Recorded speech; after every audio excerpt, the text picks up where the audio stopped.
Gus Aji, putra Kiai Haji Maimun Zubair, pernah menjelaskan siapa Yakut sebenarnya. Yakut itu sama sekali nggak pernah ngaji itu, dan dia mengaku bodoh lagi. Tapi bodoh kok. Yang penting punya keyakinan. Ini 200.000 jamaah yang keluarganya menyerahkan kepada kami. Yang nyawa mereka serahkan kepada kami. Gus Aji, putra Kiai Haji Maimun Zubair, pernah menjelaskan siapa Yakut sebenarnya. Yakut itu sama sekali nggak pernah ngaji itu, dan dia mengaku bodoh lagi.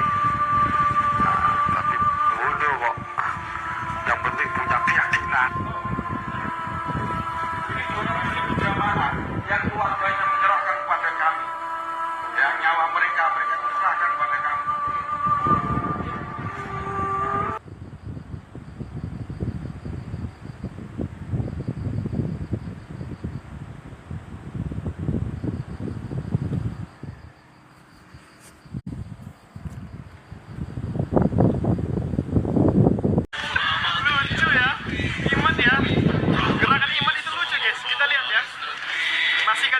Iman, kita lihat mana gerakan Iman. Lucu banget. Mengganggu negeri. Wah, udah kayak tentara aja.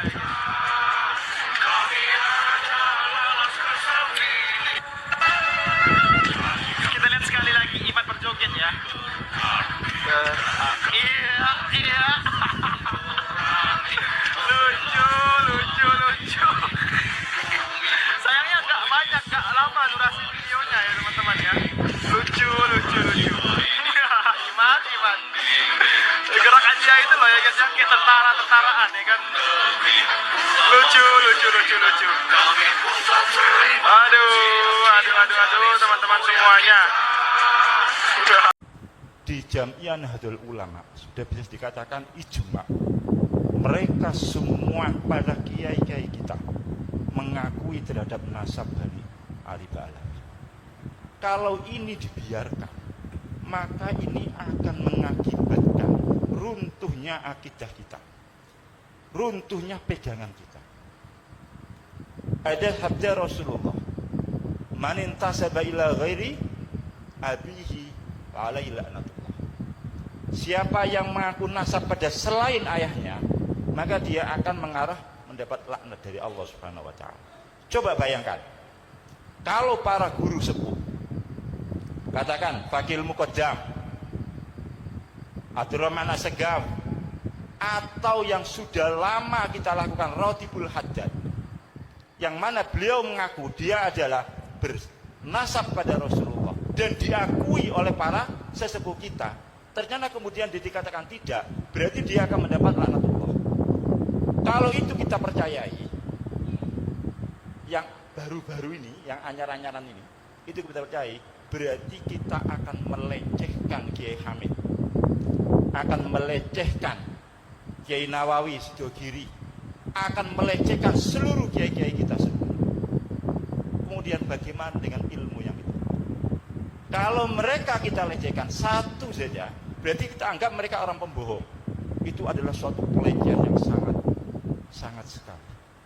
Para habaib, Habib Soleh, Habib Ja'far, dan seluruhnya, bahkan kita akan misui Abdullah Al-Haddad sendiri yang rotibnya kita pakai.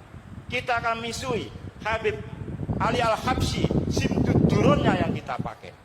Kalau kita mengikuti pendapat yang sekarang lagi diviralkan itu, maka kita akan mengatakan dia bohong.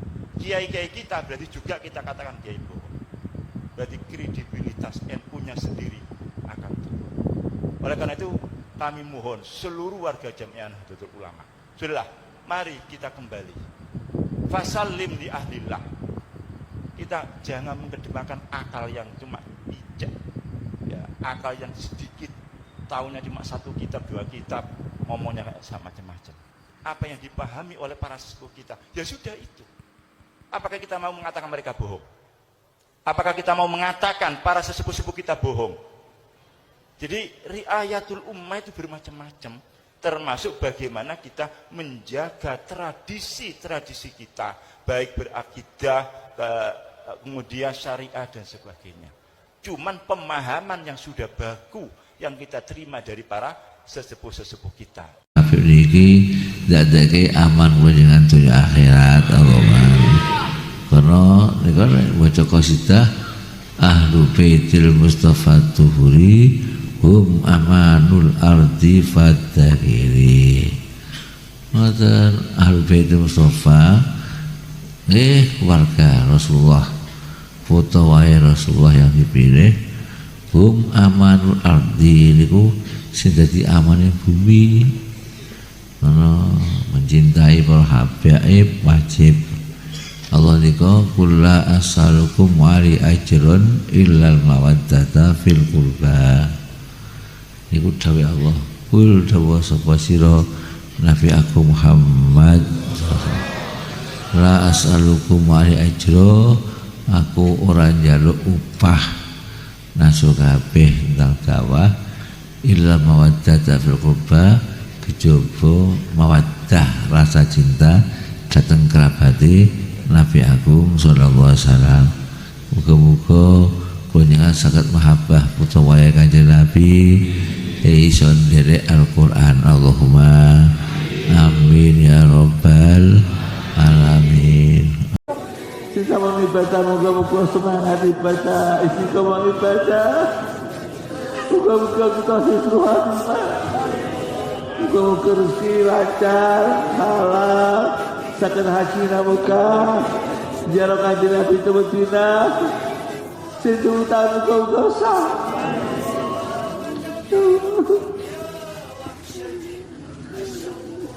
Moga-moga saya selalu di husnul khatimah.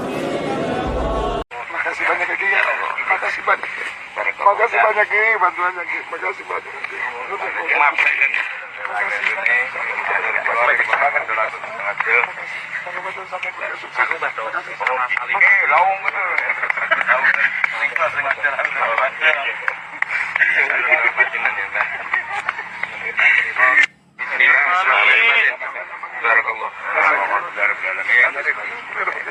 saya kan. Dan Ki, makasih banyak Ki. Makasih banyak. Makasih banyak Ki, bantuannya Ki. Makasih banyak Ki. Maaf saya kan.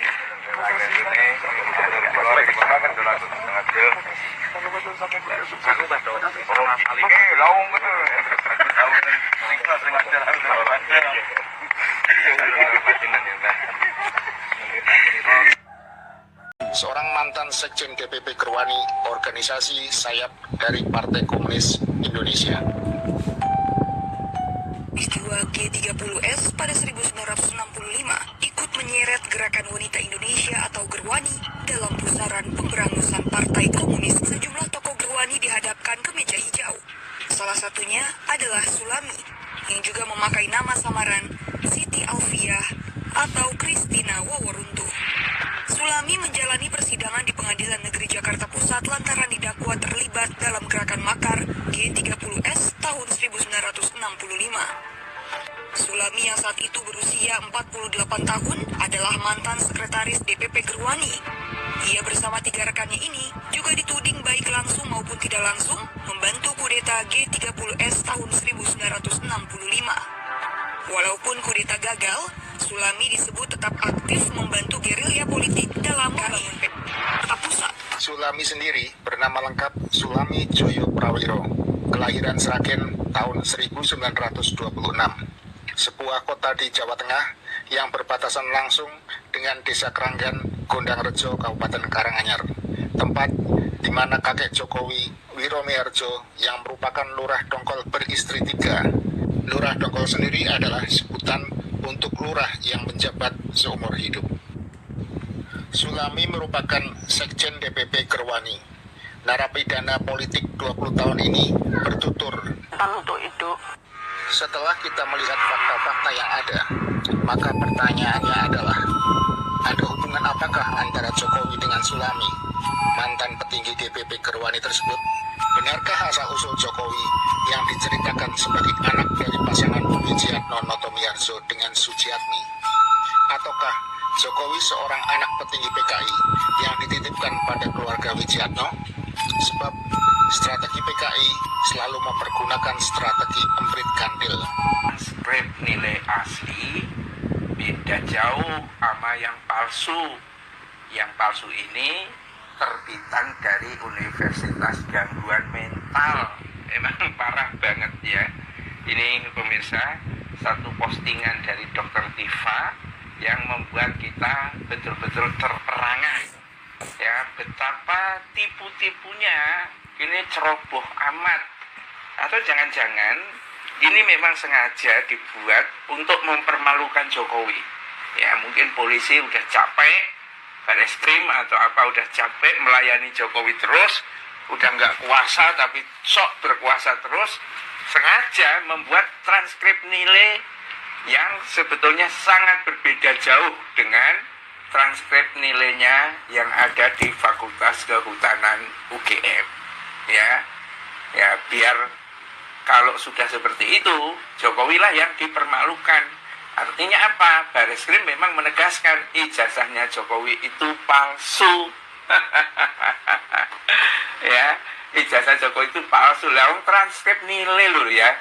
Kok nggak ada yang tanda tangan? Ya, pakai tulisan tangan, beda jauh dengan yang asli. Ada tangan-tangan dekan, ada pembantu dekan jurusan akademis, ada stempel dari fakultas. Lah itu nggak ada apa-apa. Memang siapa, dari mana ini? Transkrip nilai nggak ada stempelnya, nggak ada tanda tangannya.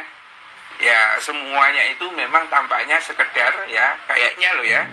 Bareskrim ini mungkin balik arah, udah saya dikerjain terus, dipermalukan oleh Jokowi untuk membela itu, ya kan?